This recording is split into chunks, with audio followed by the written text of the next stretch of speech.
giving them some of the details, some of the very powerful details over the weekend. It's moving along quickly. The airline business has been hit very hard, as everybody knows, and we are going to be in a position to do a lot to help them so that they keep their employees and they save their businesses. And that'll be taking place, I think you can say, over the weekend. We may even have discussions with some of the airlines or all of the airlines over the weekend. And I think it's going to be a very acceptable package. It's a very big package and a very acceptable package. It'll be good for our country, good for the airlines, good for a lot of people. Likewise, I just spoke with the president of Russia, Vladimir Putin, and the king of Saudi Arabia, King Salman, and we had a big talk as to oil production and OPEC and making it so that our industry does well and the oil industry does better than it's doing right now. It's the numbers are so low that there'll be layoffs all over the world. There'll be certainly layoffs in this country. We don't want that to happen. We built a great energy business in the United States. So we have tens of thousands of jobs. We had a very good talk. We'll see what happens. But as you know, OPEC met today. And I would say they're getting close to a deal. We'll soon find out. So that was a conversation we just had. So we had a busy hour and a half. And let me begin by expressing my sincere gratitude to the American people. Millions of Americans are making profound and difficult sacrifices in their own lives because they know it will save the lives of countless others, and that's exactly what it's doing. You see what's happening and where we are, where we stand, and hopefully we're going to be opening up. We can call it opening very, very, very, very soon, I hope. Together, our people are writing one of the most noble chapters in the proud history of our nation. Americans are also encouraged to learn that Boris Johnson, Prime Minister, has been moved out of intensive care. That's a tremendous statement. And we continue to pray for him and his fast recovery. That's a very, very positive development. As the New York metropolitan area continues its battle against the outbreak, the full power of the federal government is there to support them. As you know, the Javits Center has now been fully converted into a 3,000-bed hospital, one of the largest anywhere in the country. And by the incredible professionals, I have to say the Corps of Engineers, what they can do is just incredible. They've done a fantastic job, and they're building nationwide 21 temporary hospitals and care facilities, adding 17,000 hospital beds. And they did that all within a very short period of time. It's incredible what they've done. Army Corps of Engineers and FEMA has been fantastic. Our sweeping airlift operation to keep doctors and nurses supplied with protective equipment. Project Airbridge continues to expand with more than 24 flights already completed and 49 additional flights now scheduled in the near future. So that's been very successful, and that gear and those outfits are being handed out. As they arrive, they're going directly to point.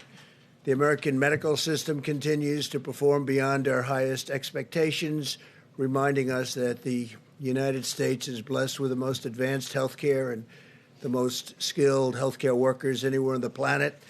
Other countries are looking to what we're doing, and our testing operation has now become far and away the most sophisticated and the best anywhere. And we want to thank all of the heroes on the front lines as they fight to save American lives. We're at the top of the hill, pretty sure we're at the top of the hill, and now we're going downward. In some cases, we've already started that process.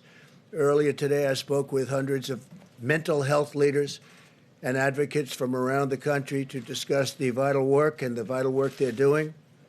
We had the top doctors in the country, some international doctors. Mental health, big factor. Not only has the virus inflicted immense physical suffering on many people, but also mental and emotional suffering as well.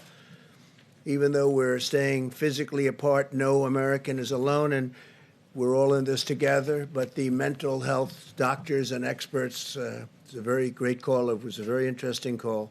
They're working very hard. We're also seeing encouraging signs in our race to develop breakthrough treatments and therapies Pfizer revealed today that it has found a promising new treatment that might prevent the virus from replicating, and that it hopes to begin testing in clinical trials very soon. It's going to be very, very soon. They have great feelings for this particular therapy, and they think that a lot of good things are happening through the FDA's Coronavirus Treatment Acceleration Program. 19 therapies and treatments are now being tested, and 26 more are in the active planning or clinical trial. So we have 19 therapies being tested currently, and 26 more are in the active planning for clinical trials. That's a big statement. That's a lot. Trials for Gilead's anti-rival drug remdesivir continue, and the company has also expanded emergency use for new patients, getting good early results, by the way. The companies that manufacture hydroxychloroquine are massively ramping up production. As you know, many people are recommending strongly Z-Pak be added, the Z-Pak, and also zinc. And the federal government continues to build our stockpiles and distribute millions of doses for doctors to use as they see fit. And I'm pleased to inform you we're just having a lot of good things are happening, but we'll have to see how that all works out. But we've purchased and we have stockpiled millions and millions of doses, and we're distributing it. Some states want it very badly. Michigan, we just sent a lot to Michigan and other areas. I'm reporting today that we passed 2 million tests completed in the United States, first time, most anywhere in the country. It's a milestone for our country. It's a milestone anywhere. Nobody's done anywhere close. Our tests are highly sophisticated and highly accurate. At the same time, we're making important progress on the economic front of this war. In a few moments, Secretary of Labor Eugene Scalia will explain new steps that we're taking to ensure American workers swiftly receive unemployment and paid leave benefits, and that employers protect the health and safety of all workers, including essential workers on the job, working very, very closely with workers and with employers.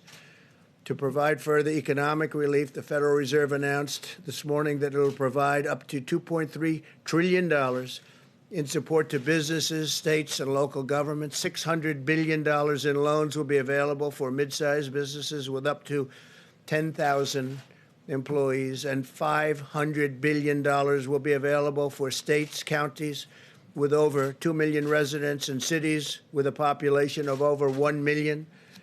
My administration is also working with Congress to replenish the very successful, incredibly successful, the way it's going, Paycheck Protection Program, which is allowing hundreds of thousands of small businesses to keep their workers on the payroll, meaning it'll keep those businesses open.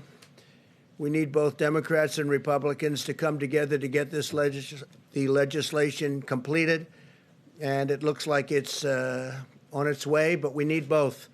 And it should be for people that are working, for the workers. And if you look and you see, we have a lot of people that are affected by that, and it's a very positive development. So we have to get a bipartisan approval of that, and hopefully that'll happen today.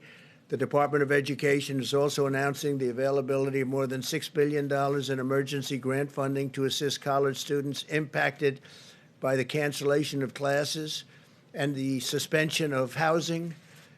A lot of people had a lot of things suspended. Housing is one of them. Previously, we waived student loan payments for 6 months. So student loan payments have been waived for 6 months, and we'll discuss it after that, may go further.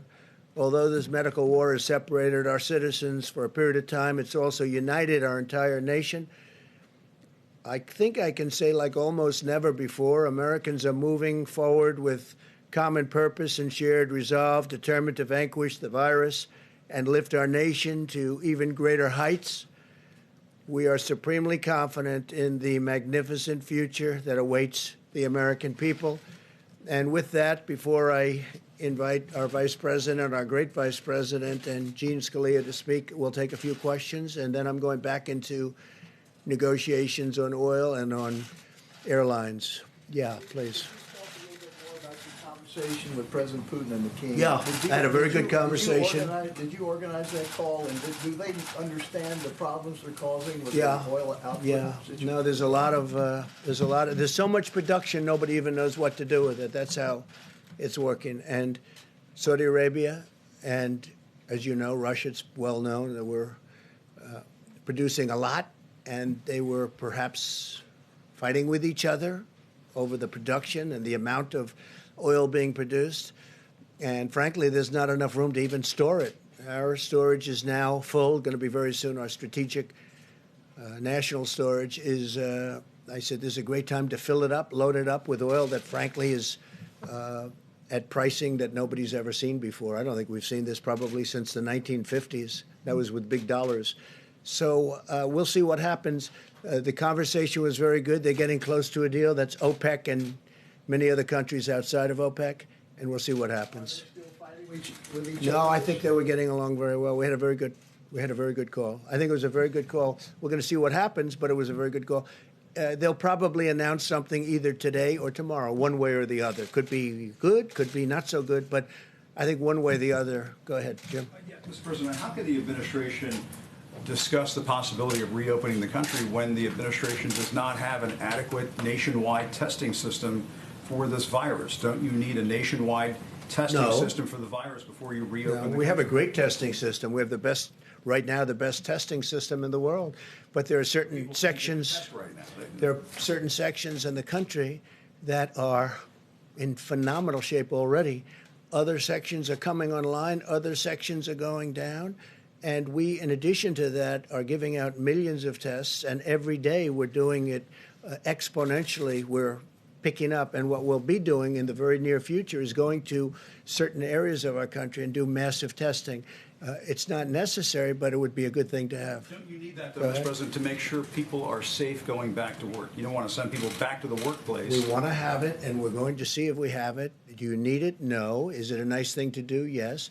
We're talking about 325 million people, and that's not going to happen, as you can imagine. And no, it would never happen with anyone else either.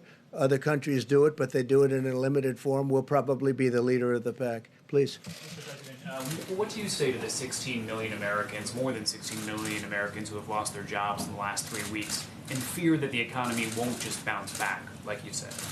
Well, I think the economy is going to do very well. Now, that's just my feeling. It's a strong feeling. I've had good, proper feelings about a lot of things over the years, and I think we're going to do well.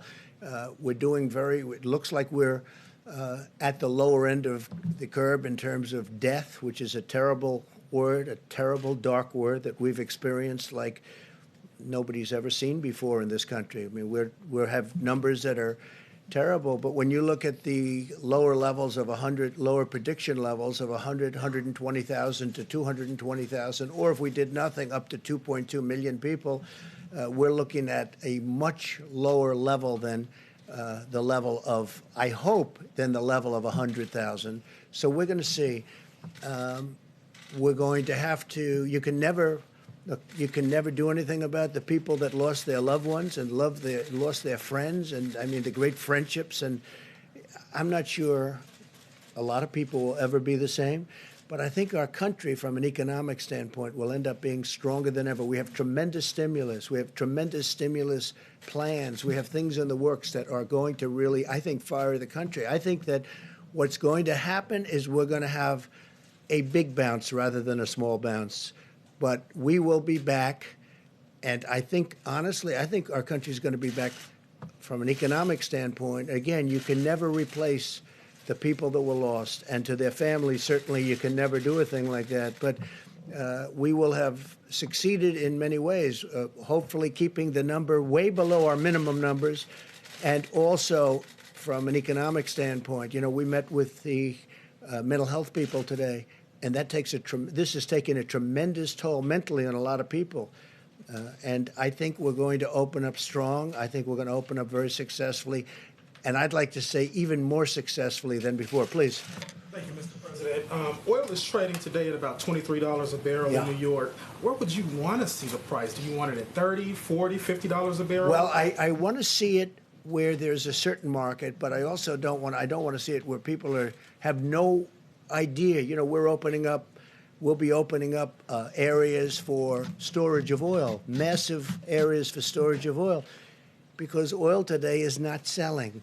And what happened is the virus knocked out 40% of the market. Immediately, you know that, you know the number, 40%.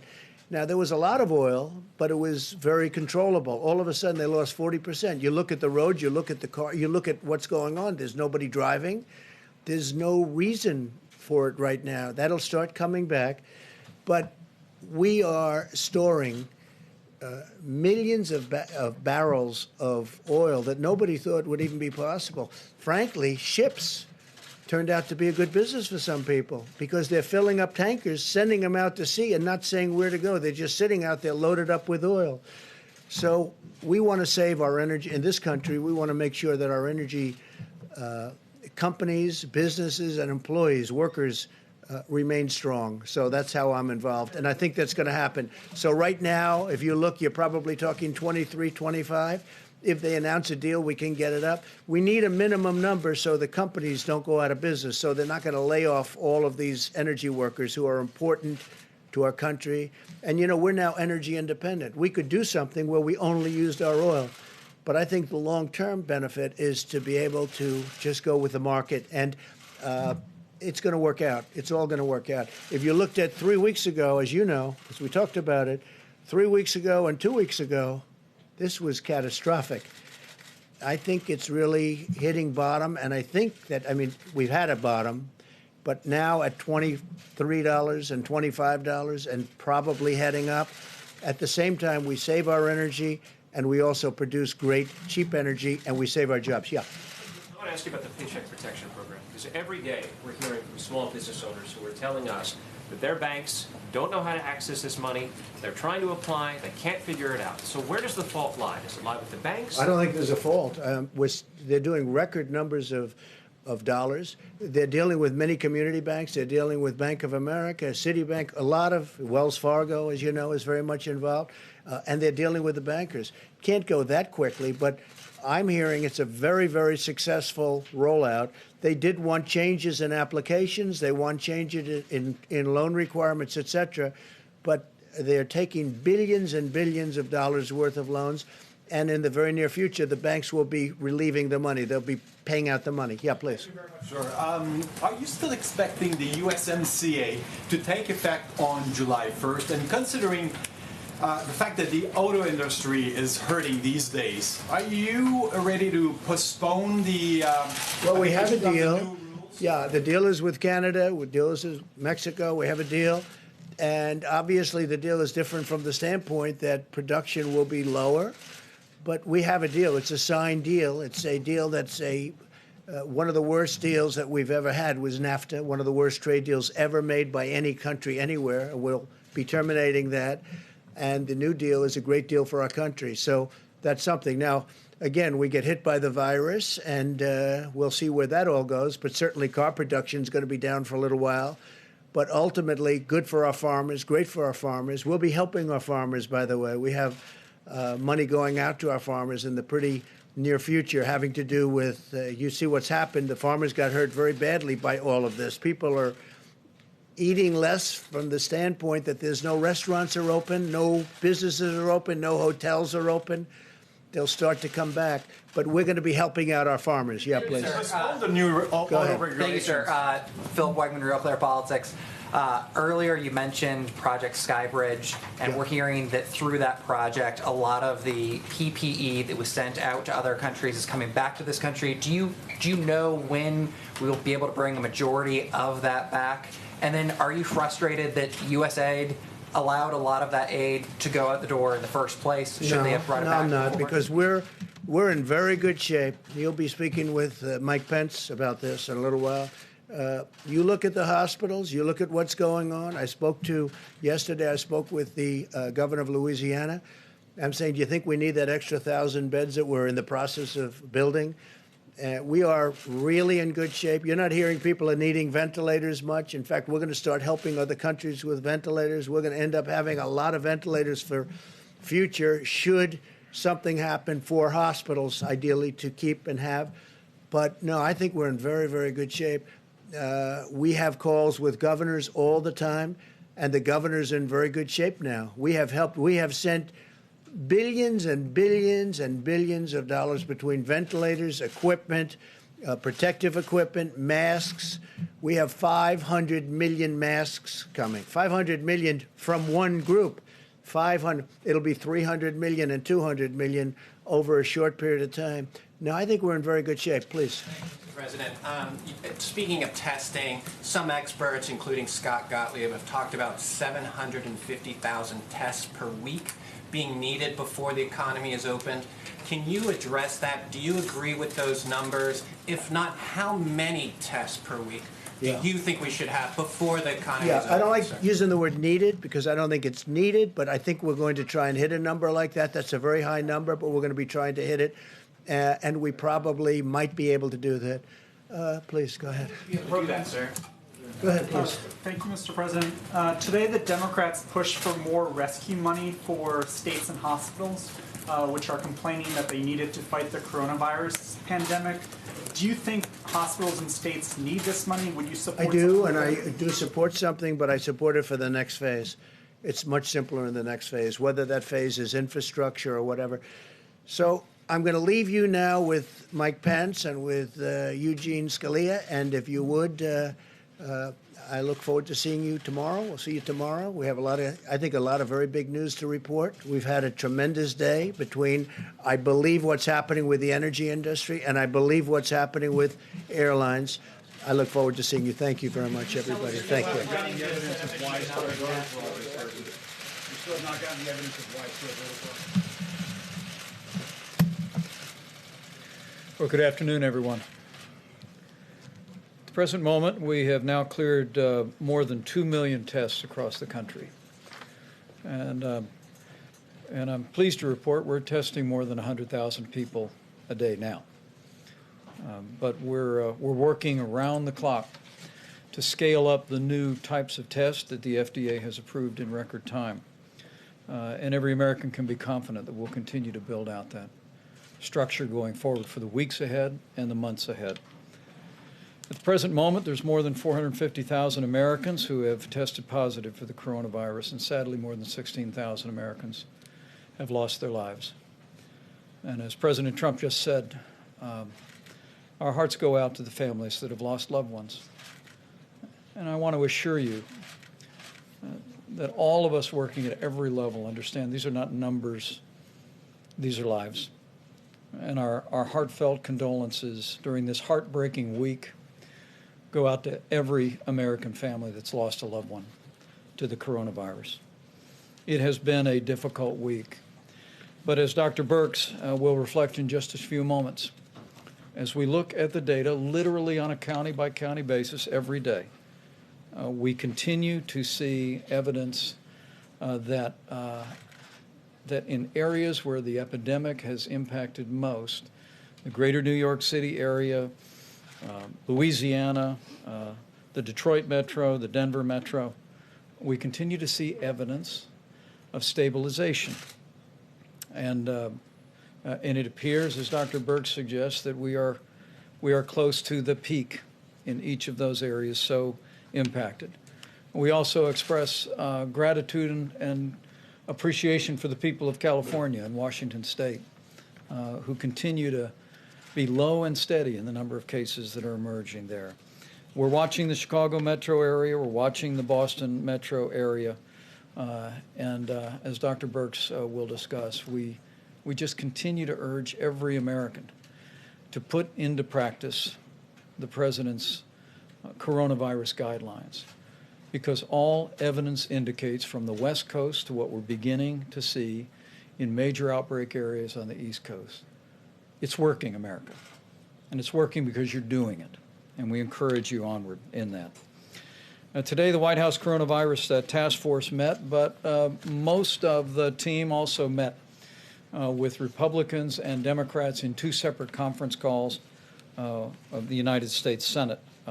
Secretary Mnuchin, our health experts, Admiral Polovchek, Dr. Hahn joined us as we discussed a broad range of issues.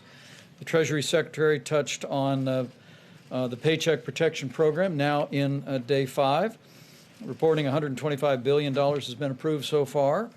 30,000 new individual users and 3,900 lenders are participating. We also discussed that the Treasury Department will issue a new frequently asked question document tonight, an FAQ as they're known, to clarify how seasonal businesses can participate in the Paycheck Protection Program as well. With regard to direct payments to Americans, the Treasury Secretary assured senators, and we assure every American, that we remain on the timetable where the first payments in direct deposits will go out by the end of next week. For the average family of 4, that'll be $3,400 in direct financial support, and will no doubt be welcome news. Anyone who is interested in additional information on any of these programs can go to treasury.gov or sba.gov. Since we last spoke, I spoke with Governor Laura Kelly of Kansas, Governor Andy Beshear of Kentucky. Also spoke to governors of Texas and Rhode Island.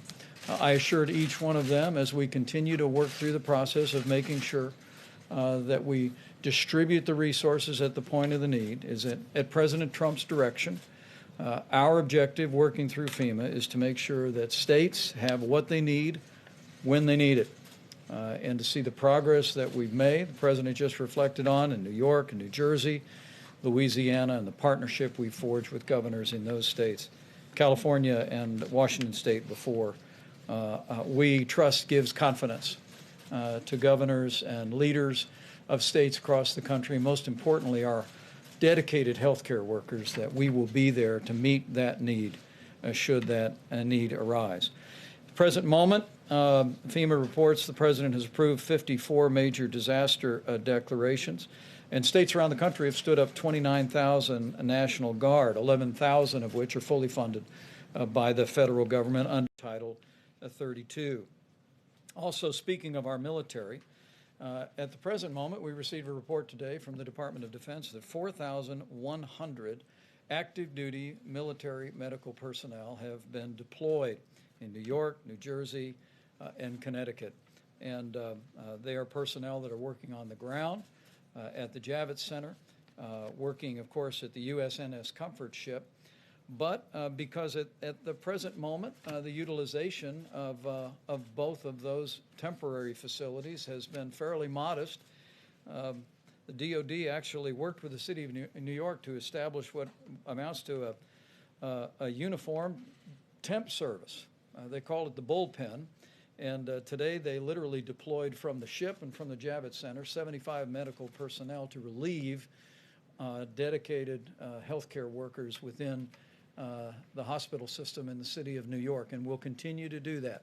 We're going to make sure those federal temporary hospital and Javits Center is fully staffed. We'll make sure the USNS Comfort is staffed, but the physicians, those military personnel, are going to also be deployed across the city to bring much-needed relief to our healthcare workers in our system.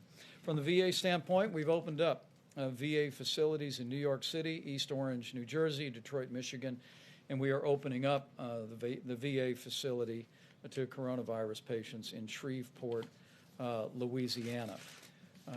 Finally, I mentioned that today we exceeded more than 2 million tests that have been performed across the country. And also, literally, working with the U.S. Public Health Service, states around the country have stood up hundreds of drive-through testing sites. And just this week, FEMA and the U.S. Public Health Service announced that we will give an option to states to transition from a federal testing site, dozens of which have been assembled around the country, to a state-managed site. I want to emphasize that this is an option. We believe it gives states greater flexibility to style sites or manage sites in areas that they think are most important. But we're also processing requests for continued federal participation in states from New Jersey to Louisiana to Illinois, Colorado, and Texas. And we want to assure people in communities all across the country that we'll continue to partner with states to the extent that they prefer us to be a part of it. With regard to the air bridge, 3 flights were scheduled to arrive today In Chicago, New York, and Dallas-Fort Worth, 49 flights are scheduled over the next 3 days. And we continue to work supplies. We continue to literally leave no stone unturned around America and around the world. We're literally in the process of acquiring tens of millions of supplies that are being brought into a distribution system organized out of FEMA and focused on the areas most in need. We're also bringing real innovation, and at the White House Coronavirus Task Force today, we tasked the FDA and CMS to review the feasibility of allowing hospital workers to use cloth gowns for performing procedures.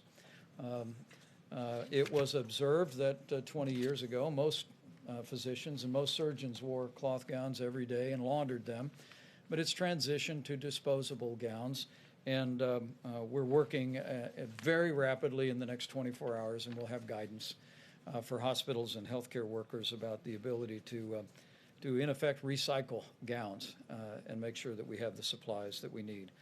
As the President mentioned today, the President and the First Lady and I and my wife Karen were honored to be a part of a conference call with mental health professionals from all around the country. And we know while there are families that are struggling with the coronavirus and struggling with heartbreaking loss to the coronavirus, we understand this is a very challenging time for every American, but most especially Americans who struggle with mental disorders or struggle with addiction.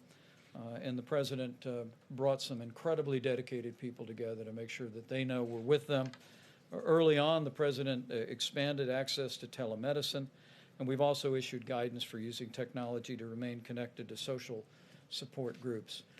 And we just urge everyone who may be feeling an emotional burden or a vulnerability during this time to reach out to the many resources that are there and to know that you're not alone, that we're with you, and we'll get through this, and we'll get through this together.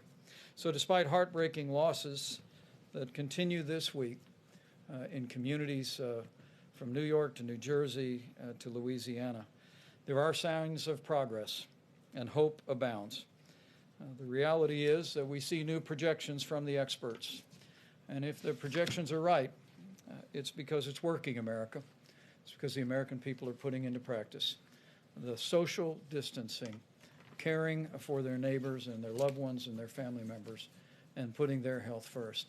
And we just want to urge every American to continue to put those principles and guidelines into practice every day. With that, I'm going to invite Dr. Deborah Birx up for an update. And Dr. Fauci will hear from the Secretary of Labor, and we'll take a few questions. Thank you, Mr. Vice President. So I wanted to cover today not only what we're seeing across the United States, but some of the testing data to assure from the prior question, if we're testing, I'm sure you're following our numbers every day, and the amount we're going up, about 118,000 to 120,000 per day are being tested. So we're way over the 750,000 per week currently. We have some statistics. Now remember, we required this, thanks to Congress, to be reported. We have about 75% of that test data in now. About 1.5 million of those tests have been reported in. I just wanted to give you some ideas because sometimes we think that we're only testing in the hospitals, so this should give you an idea of the quantity and the types of tests that have occurred. So we've tested over 200,000 young people up to age 25. They have about 11% positivity rate. Over 500,000 people between 25 and 45. They have a 17% positive rate. Now remember, in order to get tested, you have to have symptoms. So this gives you an idea of the number of people who have symptoms that are not infected with coronavirus. Another nearly 500,000 people between 45 and 65, their positivity rate is 21%. Another nearly 200,000 between 65 and 85, 22% positive, and a small group of about 30,000+ individuals over 85, and they have a 24% positivity rate. And so this gives you an idea of we're testing throughout all age categories. I see a lot of men in the audience today. I just want to remind them about the importance of health care. Of the male-female ratio, 56% of the people who are tested are female, 16% positive, 44% male, 23% positive. So again, it gives you an idea about how men often don't present in the healthcare delivery system until they have greater symptomatology. This is to all of our men out there, no matter what age group. If you have symptoms, you should be tested and make sure that you are tested. We appreciate you engaging in that, and also really recognizing the issues about comorbidities and making sure that we're addressing those. I had a series of great calls with about 17 states that are in our more rural areas, specifically around our indigenous people and tribal nations. It was a very reassuring call, and we are testing across the country. We do have about 63% of states that have less than 10% positive despite significant testing. And within the indigenous peoples and tribal nations, they're seeing the same thing that we're seeing across the nation. Increased issues among those with comorbidities and those of elderly, but also issues in nursing homes. And so they are testing, many of these states are still capable of doing full contact tracing. And so they've been doing contact tracing from nursing home outbreaks and other outbreaks. It really gives us a clear impression of no matter what we do in the future, we need to really ensure that nursing homes have sentinel surveillance. And what do I mean by that? That we're actively testing in nursing homes, both the residents and the workers at all times. That is where, and that's how we saw this at the beginning. That's what we saw in Washington State. And that's what we're seeing in many of the states that have very low case attack rates. The other thing that I want to leave you with, we certainly know how desperate and difficult the situation has been in New York over the last few weeks.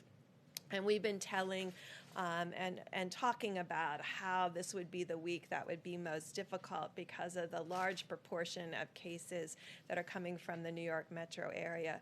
What's been encouraging to us, those early states outside of Washington and California, which still have extraordinarily low attack rates because of their level of mitigation, all of the new areas that are having new increasing cases, we talked about them yesterday, Washington and Baltimore and the Philadelphia metro area. That includes Camden, Wilmington, and the counties around Philadelphia. We're seeing that the case numbers, what we'll get to as far as attack rates, we talked about 1 in 7 in 1,000 in New York that are being measured. These are coming in, even with their progress up their curve, in the 1 to 2 per 1,000 range, showing that when you start mitigation early, it has a very different impact. All of this data is coming together, the testing rates, the seropositivity, the age groups, who really needs hospitalization, ICU, the innovative pieces coming from, we heard a great report from Louisiana this morning on the phone call where they talked about a minimum now of 40% of people coming off of ventilators alive and leaving the hospital. This is very encouraging to us, really shows amazing progress clinically at each of these hospitals and the real lessons what we're learning and sharing across hospitals. But really shows us that the original outbreaks were very large, but the newer ones that we talk about in Washington and Philadelphia and Baltimore, it looks like their attack rates and the attack rates in Denver and some of these other states that we have been talking about are much lower than New York and New Jersey. And this gives us hope about really understanding how to integrate this information together, not dealing with a model, but the real life cases that are occurring and understanding how to move forward together to really have a different future. So thank you very much. Thank you very much, Mr. Vice President. So just reflecting about what we've been doing over the last few days, remember last weekend when we made the forecast that this would really be a bad week? As I mentioned yesterday and the day before, it is, in the sense of deaths, a bad week. In fact, every day there seems to be a record of number of deaths compared to the day before. In fact, New York today had, again, another record of, I think the city itself was about 820 plus deaths. But what we were predicting with the increase and the real adherence to the physical separation, the guidelines that the Vice President talks about, the physical separation, at the same time as we're seeing the increase in deaths, we're seeing rather dramatic decrease in the need for hospitalizations. Like I think yesterday was something like 200 new hospitalizations, and it's been as high as 1,400 at any given time. So that is going in the right direction. I say that, and I always remind myself when I say that, that means that what we are doing is working, and therefore we need to continue to do it. I know I sound like a broken record. That's good. I want to sound like a broken record. Let's just keep doing it.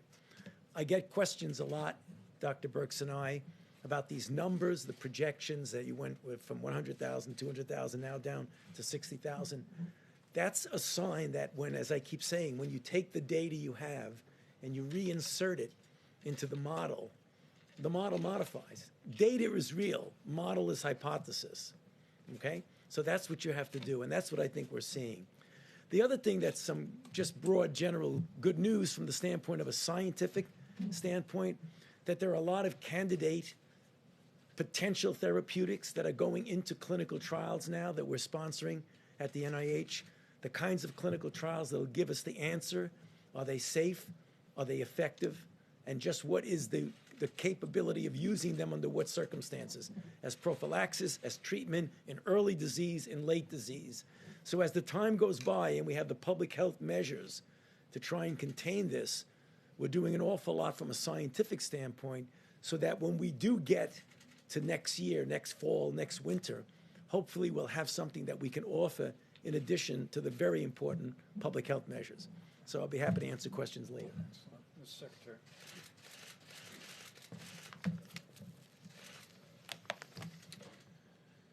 Mr. Vice President, thank you, and thanks to the task force, and of course thanks to the President for his leadership. The important public health measures that have been discussed so much in these briefings in this room have had a large impact in American workplaces. We saw that again today as the Labor Department released figures showing that 6.6 million new unemployment claims were filed last week. We're all mindful, the President mentioned this, that the American people are making difficult sacrifices. That has included being furloughed, laid off, or having a small business struggle. That said, American workers can be encouraged by how swiftly and comprehensively the President and Congress have responded. 3 weeks ago, the U.S. had never had a law requiring paid sick leave at U.S. companies. But 3 weeks ago, the President signed the Families First Coronavirus Response Act, which did provide paid sick leave, as well as expanded family and medical leave for employees at small businesses, with those small businesses being reimbursed dollar for dollar for having provided that leave. Last week, we at the Labor Department issued rules to implement these leave requirements of the Families First Act, and we've been in near constant contact with employers and employees to help them understand the law, and in a number of cases already, to help workers get the leave that they were entitled to. Another unprecedented benefit for workers was provided in the CARES Act less than 2 weeks ago. That law, as you know, includes a $600 a week plus-up to unemployment benefits that are provided by the states. We have millions of unemployed Americans who are making a sacrifice for our national well-being. These bonus payments, and they're unprecedented, the government has never provided a plus-up unemployment payment like this. These payments are intended to make those workers whole as near we can. This temporary benefit is available not just to employees, but also to the self-employed and gig economy workers. Before the President signed the CARES Act, gig workers, independent contractors were not available for unemployment compensation. Today they are. At the Department, our team has worked day and night to enable states to make this benefit available. I'm pleased that a number of states are now making those $600 additional weekly payments. More states will follow in the coming days. How long it takes will vary by states. Some states' systems will take longer. But we at the department will continue to support them. We have already dispersed $500 million to states to help them with their systems and making these payments. We have another $500 million that we're ready to release. And for workers who don't get this benefit when it's first due them, states will be able to catch them up later when their computer systems are able to make these payments. Let me add that we're also mindful at the Labor Department that many Americans remain in the workplace, including on the front lines in our hospitals, as well as our emergency responders. My department's Occupational Safety and Health Administration, or OSHA, has been providing guidance to employers and employees on coronavirus since the early days of this health emergency. We are fielding and responding to calls from workers worried about their health, and sometimes from workers who believe they've been illegally disciplined by their employer for expressing health concerns. We will not tolerate retaliation. OSHA will continue to work with workers and employers to keep workplaces safe, using all the tools available to us, including enforcement if needed.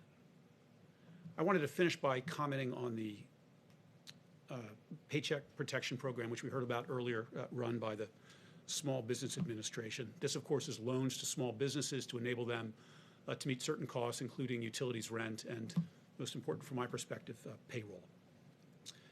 As you know, if these companies receiving the loans keep their workers on payroll, these loans are largely forgivable. Here's why that program is so important from my perspective. We're seeing unemployment filings right now of the like that we've never seen before. But these numbers aren't the result of an underlying weakness to our economy. Our economy has been vibrant, incredibly strong just weeks ago. If, as we've heard again today, if we are disciplined now and adhere carefully to the guidance being provided by health authorities, we'll get that economy back. The President spoke at the State of the Union of the blue-collar boom we are experiencing.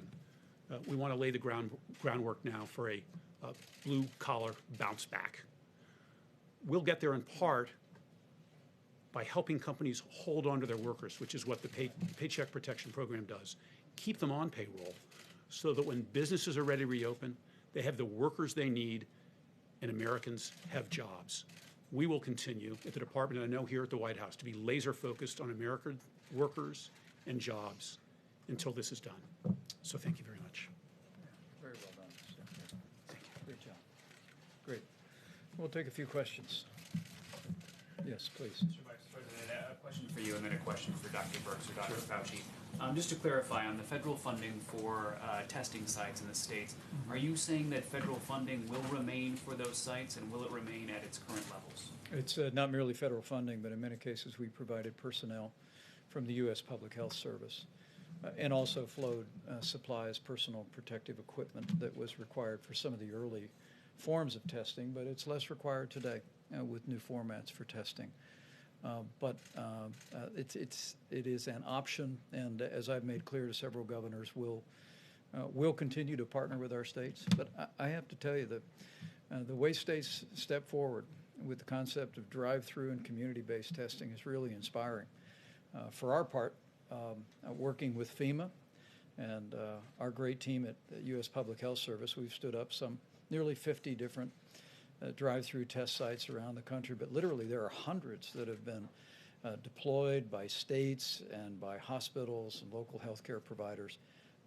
But in this instance, we wanted to at least give them the option to take control of that, but we'll continue to resource them with personnel, supplies, and any other support that they need going forward. And then just a question for the doctors. I'm curious, did you see this information out of the CDC in South Korea today that shows that they're seeing evidence of reinfection in some people who had been cured of coronavirus?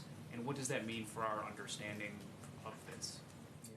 Have you seen that? I'm not aware of what you're speaking about now, but clearly there have been anecdotal mentioning of what appear to be reinfection.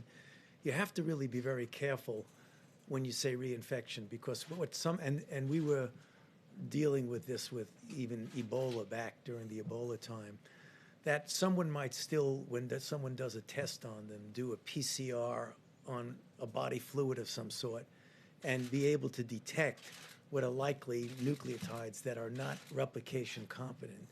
So if you're telling me, which I don't think they're saying, that someone has coronavirus disease, they get sick, it's documented, they get better, and then a month or so later, they get sick with documented coronavirus disease. I don't think that's what they're saying, but I don't want to jump the gun on it until I see the data. They use the word reactivate. Is that different? Yeah.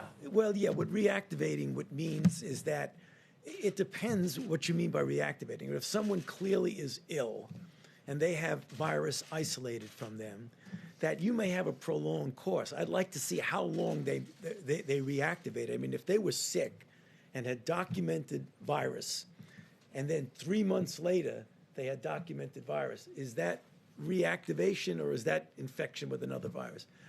I'd like to see the data before I really comment on that. Yeah. Dr. Qasim, I wanted to ask about medical criteria. You had a discussion with Dr. Birx and the other public health experts on Tuesday, I understand. Can you discuss what is the medical criteria that you guys are discussing in order to reopen the government? What is the medical criteria? Well, it's less medical criteria than it is public health criteria. And that is, and I think it's really important because often people say reopen the government like it's a light switch that goes on and off for the entire country. We have a very large country with really different patterns of disease and outbreaks in different parts of the country. So it's not going to be a one-size-fits-all. It's going to be, what is the kinetics of an outbreak? Is it on the way down? Is it essentially out? Is it still smoldering and possibly going up? I think you're going to have to take it individually. And are there some benchmarks that you're looking at, though? I mean, are there some numbers that you're looking at, some data that you would like to see? What would you like to see before that happens? Yeah, well, I will allow Dr. Birx to come up with just my own opinion. I don't think they're going to be benchmarks that are going to be consistent from one to the other. For example, I would not want to pull back at all in New York until I was clear that that curve really was doing what we've seen in other countries, a very steep decline down, and we had the capability, if there was a resurgence, of having everything in place to be able to do the containment as opposed to struggling with mitigation with what we've been doing. That's different than a relatively smaller city, town, or whatever you, in the Midwest or mountain regions, which is generally very well controlled. What I would want to see, do we have the capability of doing the isolation, contact tracing, and suppression of it? So it really varies differently. So I don't think there's one medical criteria. But Deb, if you want to speak to it. Thank you. It's what I tried to cover in the brief presentation I gave. In talking to the 17 states that have indigenous populations and tribal nations and discussing with them what they were doing generally and what they were doing specifically through the Indian Health Service, they discussed the ability to find new cases and doing full contact tracing. And so they have strike teams. They are very well organized. You don't hear about them every day, and that's why I wanted to call them out. They are really doing amazing work at their public health institutions with their governors and their mayors, and they are in full contact tracing. Yes, they're doing social distancing, but they're also doing full contact tracing and understanding all aspects of their epidemic. So we're looking at those pieces, as well as when I was talking about blunting, really when you're starting to go up that curve, having that unbelievable blunting where you only get evident attack rates, and I want to be very clear about that. When we see cases, these are symptomatics that have been diagnosed. There's clearly, we believe, people we don't see. And that's why the antibody test is going to be helpful to us to really define that. So those are the pieces that we're bringing together to really analyze that. I did want to say the president talks about the 150 plus countries that are experience what we're experiencing. I just wanted to do a call out. We have Americans around the world in every embassy that are working with those countries now. This scarf came from Africa. It's one of my public health colleagues there. I just want to recognize the public health colleagues around the world who are doing all of this work together to change the course in their epidemics in every single country around the globe. Let me go to another question if I can, but in response to that, just so you know, what the President's tasked us to do is there's a number of working groups and that are looking at not only how do we reopen the country, but how do we stay open, and and I think most of America knows that no one wants to reopen America more than President Donald Trump, but the President's told us we need to do it responsibly, and we're going to follow the data. We're literally following the data on a county-by-county basis. This morning, we were literally presented with information of each county that had more than 100 new cases and had, went in the other direction, had, less than 100 than the day before. It's really remarkable. And so I think what you hear the health experts saying will inform the President's decision and timing. But make no mistake about it, that the best thing we can do to reopen America is put the coronavirus behind us, to reach the end of that curve with as little loss of life or hardship as possible, to have in place that we soon believe we will, the kind of therapeutics, I call them medicines that make you feel better, by this summer, to have more widespread testing that we're scaling up each and every day, and also to have the kind of guidance that the CDC is even now developing for businesses large and small, for families and for schools, for that day that we do reopen America. Question? Go ahead. I'm going to ask one more follow-up to the doctors. It touches on this question of when to lean back on mitigation. There is a study out of Los Alamos this week that I hope you've seen. It's on the CDC website that looks at this question of R naught, which is a technical term that you understand that has to do with the reproductive rate of the virus. The study shows that the R naught for coronavirus isn't between 2 and 3, as had been thought before, but it's actually closer to 6, which means that one person on average is infecting 6 others. So with this information, how does that impact the model? How can you begin to think about when to reopen society if it's more contagious than we thought before? Well, I can tell you as the layperson on the stage, Go for it. we have known from the beginning that this is at least 3 times more contagious than the flu. And I believe that fact alone has informed our projections and the modeling, but now I'll let the experts respond. I'll go quickly and then we'll tag team together. So when we've been talking about the asymptomatic group, and that's why I gave you that testing data where 11% of young people under 25 were positive, many of them very low-grade symptoms. What we will be triangulating for you is the testing data with hospital admissions, and then you'll be able to start seeing spectrum of disease. Because what you're not seeing in spectrum of disease is people who never even think that this is something significant, that what they have. We're seeing the significant cases. In testing, you can see that we're getting a lot of people in with symptoms who aren't positive. And so really finding out what is the R naught. Is it 6? Is it 5? And the only way to do that at this point right now is to get the antibody tests out there and go into these places that had significant disease. When we talk about attack rates of 7 per 1,000 like New York and 5 per 1,000 in New Jersey, and test the healthcare workers, the first responders, all of the nursing homes for antibody, and really get to your question. Because right now it's still theoretic. We understand they're modeling this, and we will get the data to actually look at that. You will see what others have been presenting. So you presented the 6. What others are presenting, importantly, is they're modeling what's happening with mitigation, and they're publishing that the R naught with mitigation is approaching like 1.3 and 1.5. So think of what that is. If it was 6, and then with mitigation, we have it into the 1s. That really shows the power of the American people. No one has varied R naughts like that without a vaccine. But this is what's happening with really the power of the American people. Tony? Yeah. ditto to everything that Dr. Burke said, but I couldn't help but thinking when you talk about, you know what the worst enemy of an R0 is? Physical separation. How about one more? But do we have One more. Go right ahead. Testing capacity in the country right now to reopen in the foreseeable future? I mean, because the president talked about 2 million tests. Are we going to have the testing capacity needed to make Americans feel comfortable going back into their workplaces? I mean, it seems to me that is a pretty critical question at this point. People are not going to want to go back to work if they think their coworkers might be carrying the virus. If we're not testing enough, how do we know it's safe to go back?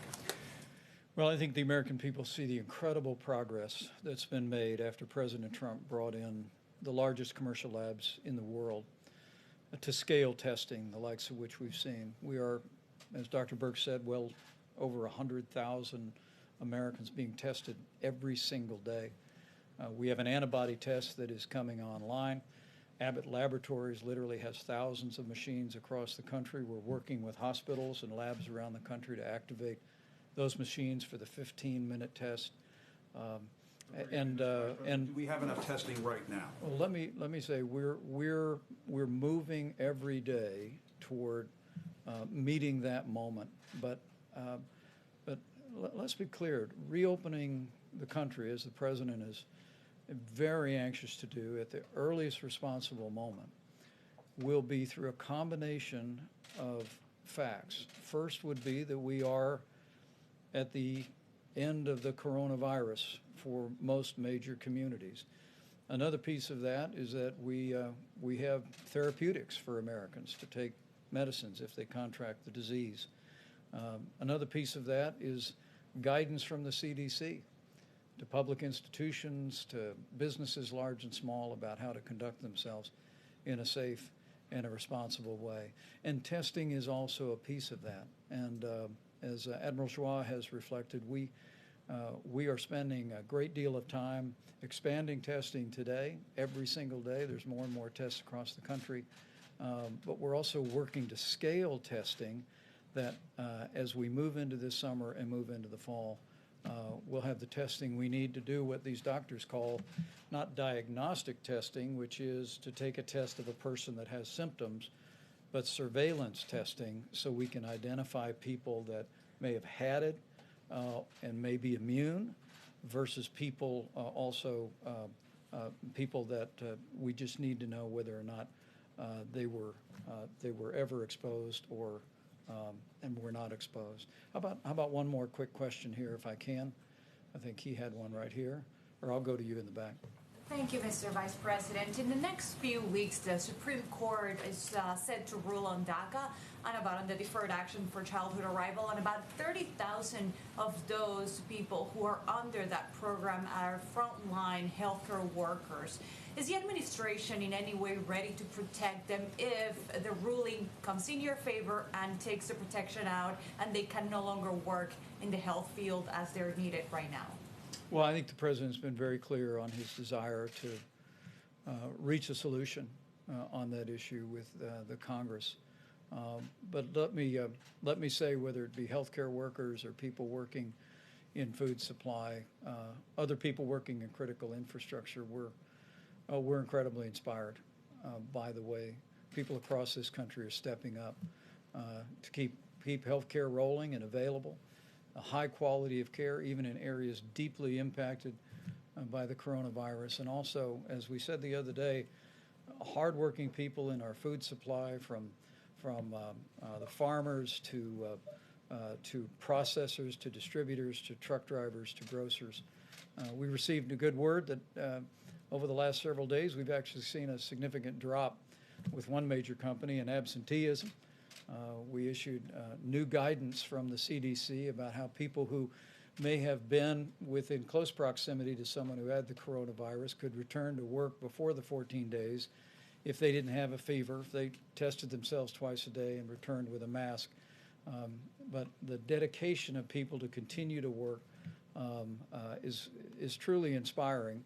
And I know as we go forward, we'll work through a broad range of national issues, but we're going to be incredibly proud for a long time about the way people all across this country responded to this moment. So thank you all very much. We'll see you tomorrow.